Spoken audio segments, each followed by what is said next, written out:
દ્રષ્ટા મારા ગુરુએ શું દ્રષ્ટાને આપ્યું કે આવું આવું ગામ હતું અને એમાં ભરતારામ સાધુ સિદ્ધ સાધુ એ ગામની અંદર ગામને લોંદરે સરસ મજાનો સત્સંગ થાય.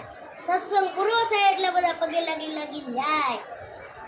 એમાં એક વાણિયાનો છોકરો યુવાન પણ ગરીબ બહુ. વાણિયા કોઈ ગરીબ નહીં પણ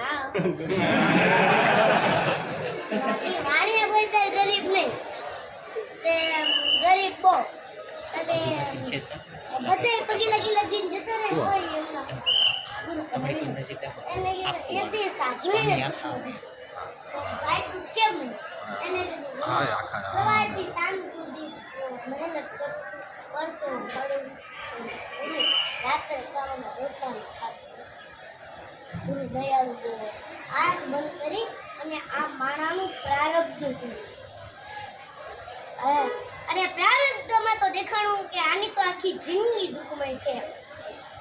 આંખ ઉઘાડીને કીધું કે તારી તો આખી જિંદગી દુઃખમય છે પણ જા 5 વર્ષ સુધી હું તને સુખ કરી શકું. 5 પછી આની આ પરિસ્થિતિ થઈ જાય. બોલ તારે બંધો છે એને કીધું કાંઈ વાંધો નથી પણ પછી આ સુખ મળ્યા પછી દુઃખ બહુ કોકું લાગશે વિચાર કરી લો.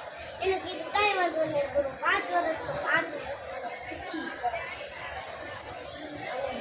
હાથ મૂક્યા એટલું જ કીધું જા કાલથી તારા સુખના દિવસો ચાલુ.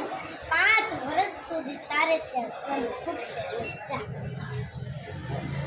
અને જેવું જ ઘરે ગયો બીજે જ દાડે એને વિચાર આવ્યો કે આ ઘરની અંદર વાસણ પૂરતા બધા છે લાઈન વેચી દઉં વેપાર કરું. કઈ સાધુના આશીર્વાદ પડી જાય ને તો કઈ પૈસાનો ઢગલો નથી કરી જતા. બુદ્ધિમાં ક્લિક થાય અને બુદ્ધિમાં જે ક્લિક થાય ને એ સાચી પડે. ભગવાન બુદ્ધિ પ્રદાતા છે. અને ઓલાએ જે ધંધો ચાલુ કર્યો ઓબોલ ને ત્રબોલ ને એવો ધંધો આવ્યો એવો નાણા આવ્યા ને કે માણા આગળ પાછળ નાણા આવે એટલે માણા આવે.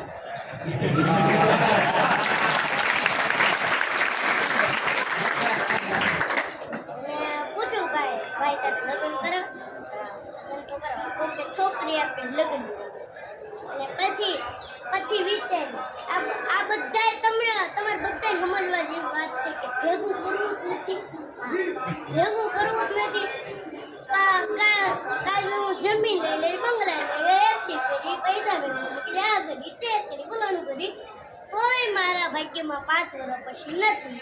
લાય આ પૈસાના માધ્યમથી કોઈ ભેગું કરી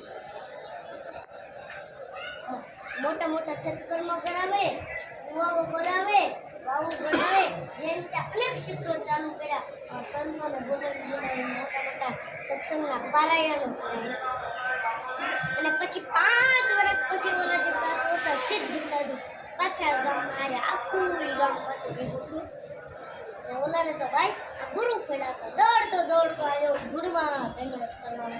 એટલે તો કેમ છે ભાઈ ગુરુ જ્યારથી તમારી દ્રષ્ટિ મારા ઉપર પડી છે ત્યારથી ઈશ્વરે મને 1000 હાથથી દેવાનું ચાલુ કર્યું છે. પાછું વળી જોયું નથી.